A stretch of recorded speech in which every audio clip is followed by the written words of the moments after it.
Hello, my dear student. Welcome to the 10th lecture from CBSE class 11 chemistry from the series of atomic structure. So let's start with the today's session. But पहले देख लेते हैं कि last lecture में कौन-कौन से topic हमने complete कर लिया था. जो टॉपिक हमने कवर कर लिया था, जो पहला टॉपिक था क्वांटम मैकेनिकल मॉडल, दूसरा था dual behaviour of matter bye de Broglie. Quantum mechanical model में आपको मैंने एक इंट्रोडक्टरी आइडिया दिया था. डिटेल क्वांटम मैकेनिकल मॉडल हम आज के इस वीडियो में नहीं करने वाले हैं, वो हम नेक्स्ट वीडियो में करने वाले हैं, क्योंकि क्वांटम मैकेनिकल मॉडल का बेस दो हाइपोथेसिस है. एक तो डी ब्रॉगली का हाइपोथेसिस और एक प्रिंसिपल जो आज हम इस वीडियो में पढ़ने वाले हैं. तो मैंने आपको एक इंट्रोडक्टरी आइडिया दिया था, तो उस आइडिया के लिए आपको लेक्चर नंबर 9 देखना पड़ेगा और डी ब्रॉगली में कोई डाउट है तो भी आपको देखना पड़ेगा. इसके अलावा मैंने लास्ट लेक्चर में कुछ एनसीईआरटी बेस्ड न्यूमेरिकल भी सॉल्व किए थे, ताकि आपका डी ब्रॉगली का जो इक्वेशन, मैथमेटिकल इक्वेशन का कंसेप्ट क्रिस्टल क्लियर हो जाए. तो चलिए स्टार्ट करते हैं. Let's hop on for today's topic. तो आज के टॉपिक में जैसा मैंने आपसे कहा कि हम हाइजेनबर्ग्स अनसर्टेनिटी प्रिंसिपल पढ़ने वाले हैं. फिर हम देखने वाले हैं इस अनसर्टेनिटी प्रिंसिपल की सिग्निफिकेंस क्या है रियल लाइफ में भी और एटॉमिक वर्ल्ड में भी. और फिर हम देखेंगे इसी प्रिंसिपल पे बेस कुछ एनसीईआरटी बेस्ड न्यूमेरिकल. और जो लास्ट लेक्चर में जो मैंने आपको होमवर्क दिया था उसका भी आपको आंसर इस वीडियो के एंड में आपको मैं दे दूंगी. तो चलिए स्टार्ट करते हैं आज का टॉपिक. उससे पहले एक छोटा सा आपको मैं वीडियो दिखाती हूँ और एक छोटा सा सवाल. पहले सवाल को सुन लीजिए, फिर वीडियो को पॉज करके एक बार से सोचने की कोशिश कीजिएगा इस सवाल का जवाब. देखिए, ये जो बाइकर है स्टंट करते हुए गोल गोल चक्कर लगा रहा है. एट एनी मोमेंट क्या इस बाइकर की पोजीशन बता सकते हो? जैसे मैंने पूछा यहाँ पे अभी इसकी पोजीशन क्या है, नहीं बता पाए. चलो ठीक है, बाइकर की अगर नहीं बता पाए, थोड़ा स्लो और एक एग्जांपल लेती हूँ. इस डॉगी का, बेबी सा डॉगी है, ये धीरे धीरे दौड़ रहा है, लेकिन क्या फिर भी आप इसकी एट एनी पर्टिकुलर मोमेंट में उसकी एक फिक्स पोजीशन बता सकते हो कि हाँ ये सेंटर से 5 मीटर दूरी पे है, या फिर सेंटर से 50 मीटर की दूरी पे है, या फिर ये ईस्ट पे है, वेस्ट पे, कोई भी इसके पोजीशन की क्या आप लोकेशन मुझे बता सकते हो? वीडियो को पॉज करके एक बार सोचिएगा जरूर. अब आइए मुद्दे की बात पे. मुद्दे की बात है हाइजेनबर्ग ने क्या कहा था. भाई हाइजेनबर्ग ने तो वही कहा था, उसी बात पे हमको कंक्लूजन दी थी जो बात मैंने अभी आपसे पूछा. क्या एक चलती हुई चीज जो एक मोशन में है, कोई बॉडी, क्या उस बॉडी की हम पोजीशन बता सकते हैं? तो देखिए हाइजेनबर्ग ने क्या कहा था. साइमल्टेनियसली मतलब एक साथ, no one can tell the exact position and momentum और velocity. मोमेंटम का फॉर्मूला क्या होता है? Mass into velocity. मास तो बॉडी का फिक्स होता है, यानी चेंज क्या होती है? वेलोसिटी. साइमल्टेनियसली इस दुनिया का कोई भी, एक साथ दुनिया का कोई भी व्यक्ति नहीं बता सकता किसी मूविंग बॉडी की एग्जैक्ट पोजीशन और उसकी वेलोसिटी. जैसे कि, यानी हमारा फोकस किस पे था? इलेक्ट्रॉन पे. तो उन्होंने कहा जैसे कि सब atomic particle in atom like electron, हम इलेक्ट्रॉन का एक ही साथ उसका एग्जैक्ट पोजीशन और उसका एग्जैक्ट वेलोसिटी नहीं बता सकते हैं. क्यों नहीं बता सकते हैं भाई? क्योंकि इलेक्ट्रॉन भी तो एक भागता हुआ बॉडी है, a body which is in motion continuously. ये कंटिन्यूअसली मोशन पे होने की वजह से हम एग्जैक्ट इसकी पोजीशन किसी मोमेंट पे नहीं बता सकते हैं.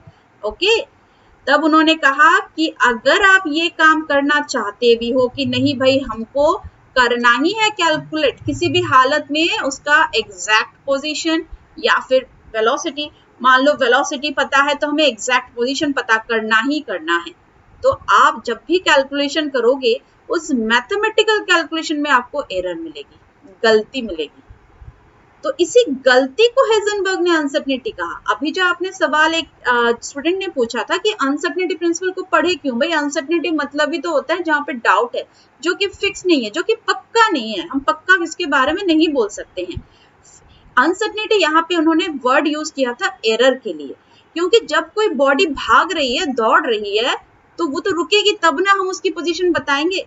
एक ट्रेन चल रही है, दिल्ली से मुंबई तक चल रही है, अब भागती हुई ट्रेन की एग्जैक्ट पोजीशन आप कैसे बताओगे? अब ट्रेन रुक गई, चलो कानपुर रुक गई, मुंबई से पहले कोई स्टॉपेज होगा मुझे नहीं पता, वहां रुक गई होगी, तब आप बता सकते हो कि कोई अगर फोन पे पूछे भाई तेरा पोजीशन क्या है, अरे मैं तो इस फलाने टिकाने स्टेशन पे खड़ा हूं, at that moment you can see its position, but while it is running it is not possible to predict the position.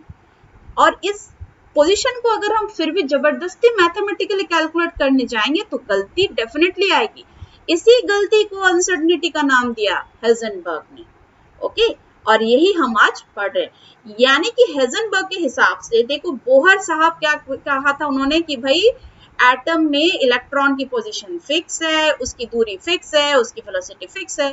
फिर स्क्रॉडिंजर ने क्वांटम मैकेनिकल मॉडल देते वक्त जो मैथमेटिकल इक्वेशन दिया था, वहां पे एक उन्होंने कहा था, डी ब्रॉगली ने क्या कहा था, इलेक्ट्रॉन तो क्या है, एक वेव है। मैंने आपको पढ़ाया था, जब इलेक्ट्रॉन भागता है तो पीछे वेव की तरह बनता है, और इलेक्ट्रॉन अगर वेव है तो उसकी एक वेव नेचर होगी, जिसको स्क्रॉडिंजर ने जाई से रिप्रेजेंट किया। और अगर कोई चीज अगर वेव है, वो दौड़ रही है, तो फिर उसकी पोजीशन कैसे बताओगे? यानी कि आप कभी भी किसी एटम के अंदर इलेक्ट्रॉन की पोजीशन बता ही नहीं सकते हो। मैडम, अगर इलेक्ट्रॉन का पता हम एटम के अंदर फिक्स बता ही नहीं सकते हैं, तो फिर स्क्रॉडिंजर ने कैसे एटॉमिक मॉडल दे दिया? बोहर ने तो सब कुछ बता दिया था। ये बहुत अच्छा सवाल है कि अगर हम एटम के अंदर इलेक्ट्रॉन की पोजीशन, एग्जैक्ट पोजीशन नहीं बता सकते तो भाई क्यों पढ़े, क्यों मेहनत करें? हमें तो मुद्दे में जो, देखिए आप थॉमसन मॉडल से देखते आ रहे हो, वहां पे क्या होता आ रहा है, हम इलेक्ट्रॉन कहाँ पे है, इलेक्ट्रॉन से न्यूक्लियस की दूरी कितनी है, यही सब कहानी चलती आ रही थी बोहर तक। तो हमारा फोकस क्या था कि भाई इलेक्ट्रॉन कितनी दूरी पे है, इलेक्ट्रॉन कितनी स्पीड पे घूम रहा है, इलेक्ट्रॉन के बारे में जानने का। हेज़नबर्ग ने सीधे सीधे कह दिया कि भाई आप नहीं पता कर सकते हो, तो अब हम क्या कर सकते हैं? अब हम कर सकते हैं क्या, प्रेडिक्शन। तो हेज़नबर्ग के इस स्टेटमेंट के बाद से जो वर्ड आई वो थी प्रोबेबिलिटी। प्रोबेबिलिटी मतलब क्या है, चांसेस, पॉसिबिलिटी, इलेक्ट्रॉन के पाए जाने की चांसेस कहाँ पे है, ये हम जरूर प्रेडिक्ट कर सकते हैं, और उस प्रेडिक्शन के बेसिस पे हम एटॉमिक मॉडल को क्रिएट कर सकते हैं, और यही स्क्रॉडिंजर ने किया। तो स्क्रॉडिंजर के एटॉमिक मॉडल को समझने के लिए आपको डेफिनेटली डी ब्रॉगली का नेचर, जो ड्वेल बिहेवियर ऑफ मैटर, उन्होंने कहा था कि हर भागता हुआ चीज एक वेव बनाता है, तो वेव नेचर को समझना पड़ेगा। हेज़नबर्ग ने कहा भाई अगर कोई चीज भाग रही है, वेव की तरह भाग रही है, तो आप उसकी पोजीशन बता ही नहीं सकते हो। तो अगर हम किसी की पोजीशन नहीं बता सकते तो प्रेडिक्ट तो कर सकते हैं कि दिल्ली से मुंबई अगर ट्रेन चल रही है, भाग रही है, तो मैं प्रेडिक्ट कर सकती हूँ कि जो रूट ये फॉलो कर रहा है, बीच में कहीं ना कहीं कपूरथला या फिर रतलाम जैसे स्टेशन आएंगे, तो मैं प्रेडिक्ट कर सकती हूँ। उस प्रेडिक्शन के बेसिस पे पूरा एटॉमिक मॉडल बनाया गया। तो चलिए अब आगे बढ़ते हैं कि मैथमेटिकल हम कैसे इस हेज़नबर्ग अनसर्टेनिटी प्रिंसिपल को रिप्रेजेंट कर सकते हैं। तो एक बार हेज़नबर्ग को देख भी लीजिए, काफी हैंडसम बंदे थे और काफी कॉम्प्लिकेटेड सोच उन्होंने दी थी। तो मैथमेटिकल इक्वेशन में उन्होंने कहा था delta x into delta p more than equal to h by 4 pi. अब ये डेल्टा एक्स क्या है? डेल्टा मतलब क्या होता है, यहाँ पे एरर, जिसको इन्होंने क्या नाम दिया था, अनसर्टेनिटी। एरर जिसको इन्होंने अपने प्रिंसिपल में कहा था अनसर्टेनिटी। तो ये एरर किसमें है, एक्स फॉर पोजीशन और पी फॉर मोमेंटम। और ये दोनों को अगर हम मल्टीप्लाई करते हैं, जो गलती आती है, जिस गलती को हम अनसर्टेनिटी कह रहे हैं, जो गलती आएगी वो गलती डेफिनेटली ज्यादा होगी या इक्वल हो सकती है किसके, h बाई 4 पाई। तो सोचो कितनी बड़ी गलती निकल सकती है, क्योंकि h क्या है, Planck's constant. Planck's constant 626 10 to the power minus 34 joule second. ये खुद में इतना बड़ा फिगर है, डिवाइडेड बाई 4 पाई। 4 कांस्टेंट है, पाई क्या है 3.14। तो इसी को डिवाइड करके देखो, जो कैलकुलेट करके नंबर आएगा काफी बड़ा सा नंबर आता है। तो डेल्टा एक्स आपका क्या हो गया, पोजीशन में एरर। जब एक बॉडी मोशन पे हो, रुका हुआ बॉडी का हमें पोजीशन में कोई इंटरेस्ट नहीं है, क्योंकि हमारा इलेक्ट्रॉन कभी रुकेगा ही नहीं, इलेक्ट्रॉन तो दौड़ते रहता है। तो फिर एक बॉडी जब मोशन में होती है तब उसकी पोजीशन कैलकुलेट करते वक्त जो एरर आता है, और डेल्टा पी यानी कि उस भागते हुए बॉडी की मोमेंटम में एरर। अब भागते हुए बॉडी का तो मास तो कभी कम नहीं होगा, हम इंसान की तरह थोड़ी इलेक्ट्रॉन होते हैं, हम अगर दौड़ेंगे भागेंगे तो हमारा वेट लूज होता है, बट इलेक्ट्रॉन का नहीं होता है, तो उसका मास तो फिक्स है, तो उसका बदलेगा क्या, वेलोसिटी बदलता है। और ये डेल्टा क्या है, एरर, अनसर्टेनिटी, चेंजेस। तो इन दोनों को मल्टीप्लाई करने पे आपकी जो गलती आएगी, एरर आएगी, definitely more than equal to h/4 pi होगी।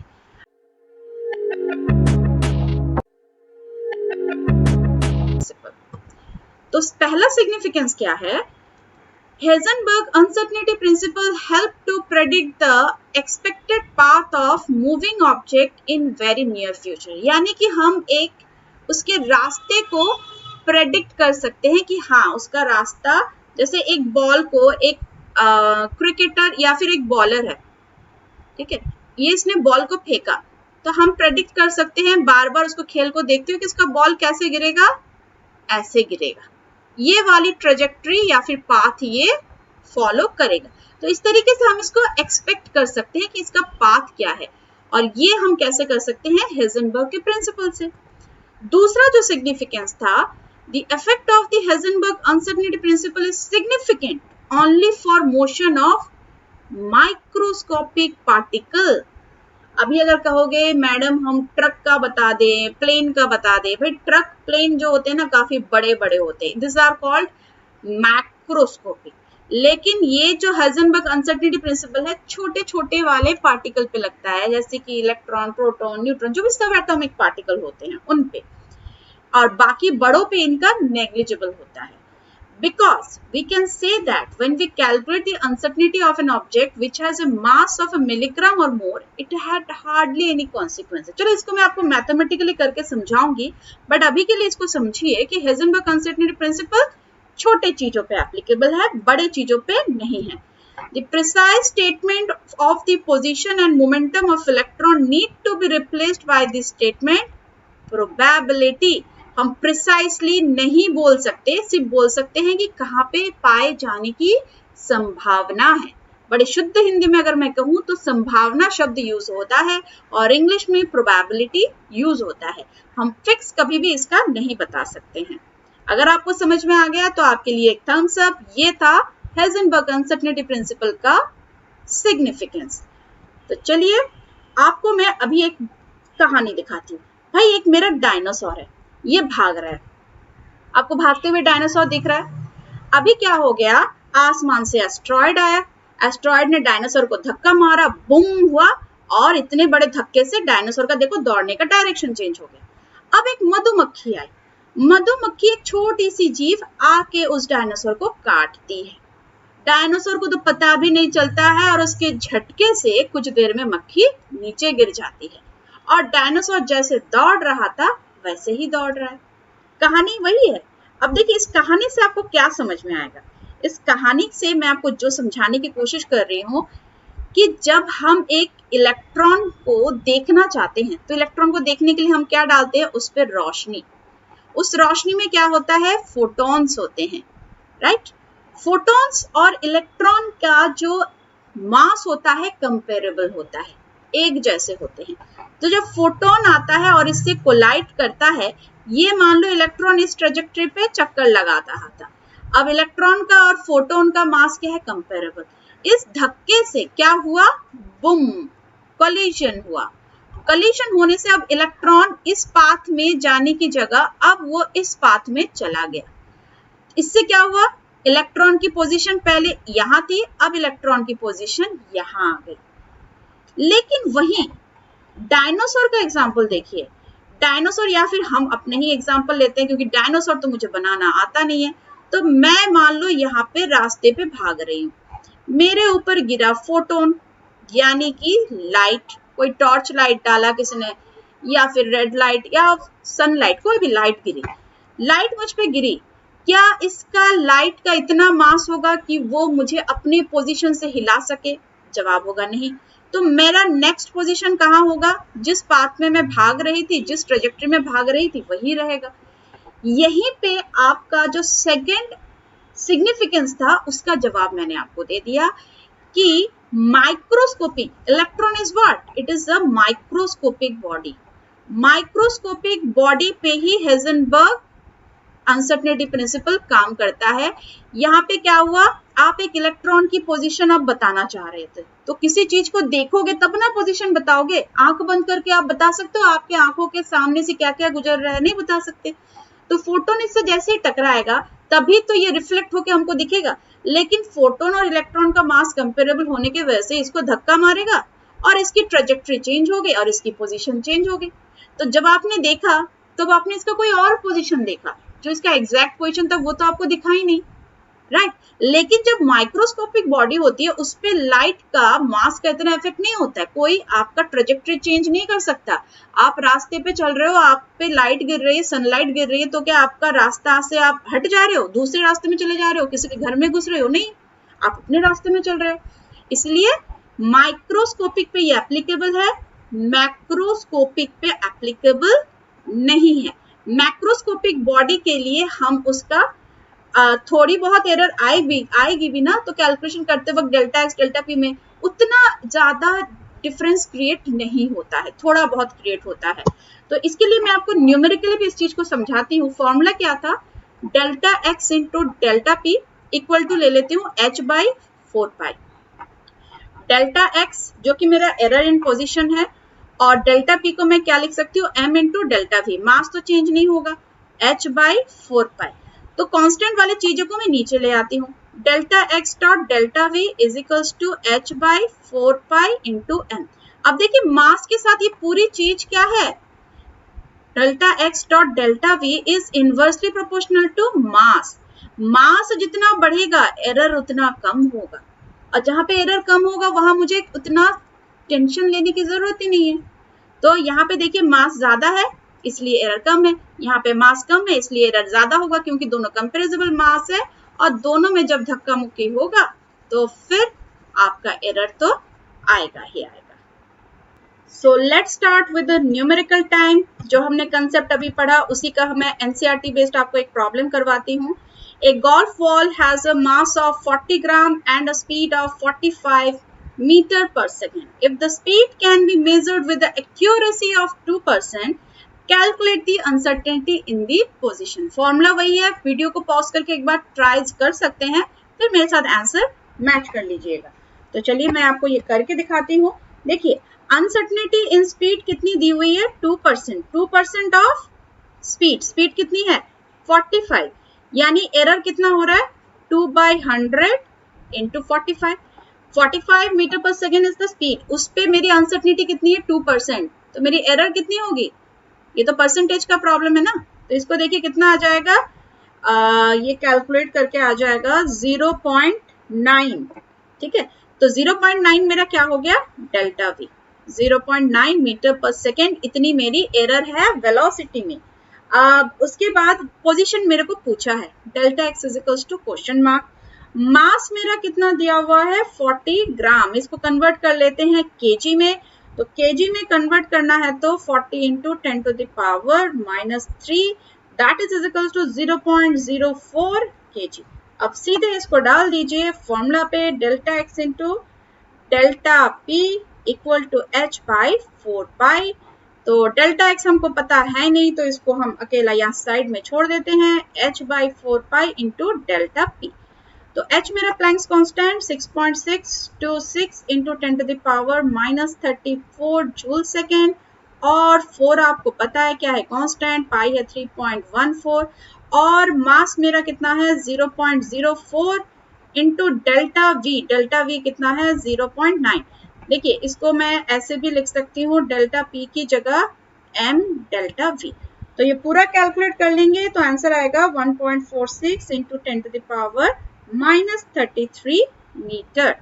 देख रहे कितना ज्यादा मतलब कितना छोटा, ज्यादा बोल रही हूँ, डेल्टा एक्स कितना छोटा है, इतने छोटे एरर को कंसिडर करने की कोई जरूरत पड़ती ही नहीं है। अब दूसरे आ जाते हैं, if the position of the electron is measured with the accuracy of 0.002 nanometer, calculate the uncertainty in the momentum of the electron. Suppose the momentum of the electron is h by 4 pi into 0.05 nanometre. Is there any problem in defining the value? देखिए यहाँ पे आपको क्या दी हुई है, error या फिर accuracy कितनी है वो दे रहा है, उसके यानी कि यही आपका डेल्टा एक्स है.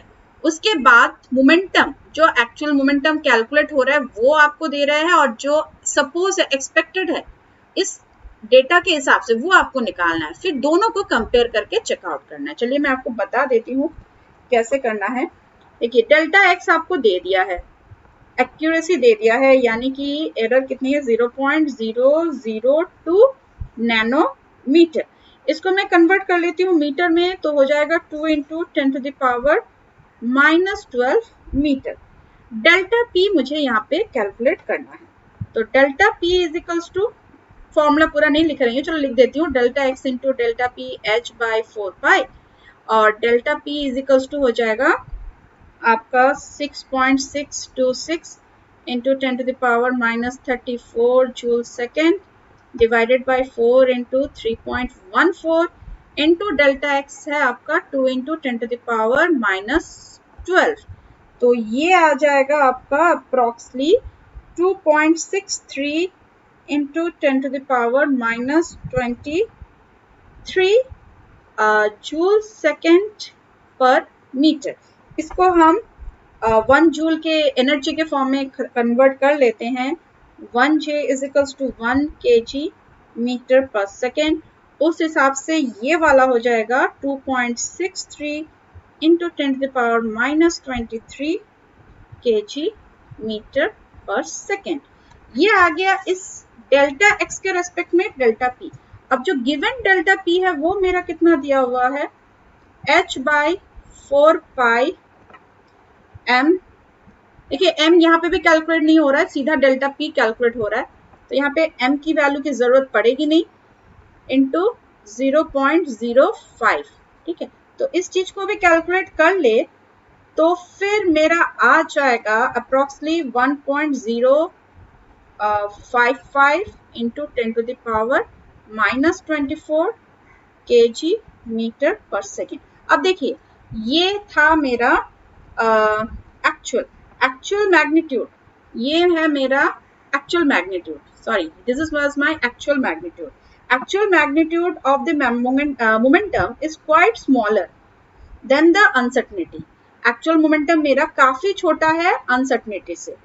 तो ये देखिए काफी छोटा है इस वैल्यू से ये को मैं ब्रैकेट कर देती हूँ, इस वैल्यू से ये वाला वैल्यू काफी छोटा है, तो ये वैल्यू आप डिफाइन नहीं कर सकते हो. So this is an error. This is my actual value. मैं लिख देती हूँ actual value. और एक्चुअल वैल्यू का मैग्नीट्यूड काफी छोटा है अनसर्टेनिटी से, राइट. तो दिस वाज डन. अब आ जाते हैं, मैंने लास्ट आपको होमवर्क दिया था, उसका देखिए आपको आंसर मैंने दे दिया, चेक कर लीजिएगा. अगर आपका आंसर सही है तो आपके लिए एक थम्स अप, और उसके बाद ले लीजिए आज का होमवर्क. अगर आपको वीडियो अच्छा लग रहा है तो ज़रूर से लाइक कीजिए, शेयर कीजिए, सब्सक्राइब कीजिए. और वीडियो थोड़ी लंबी होती है, मैं क्या करूँ, क्योंकि मुझे कंसेप्ट जब तक आपको अच्छे से नहीं समझाने का मौका नहीं मिलता है, मुझे सेटिस्फेक्शन नहीं मिलता है. तो वीडियो को ज़रूर से एंड तक देखिएगा और शेयर कीजिएगा. Thank you very much for watching Reaction Tube by Shangumitra Chakravarti. See you at next lecture from the series of Atomic Structure.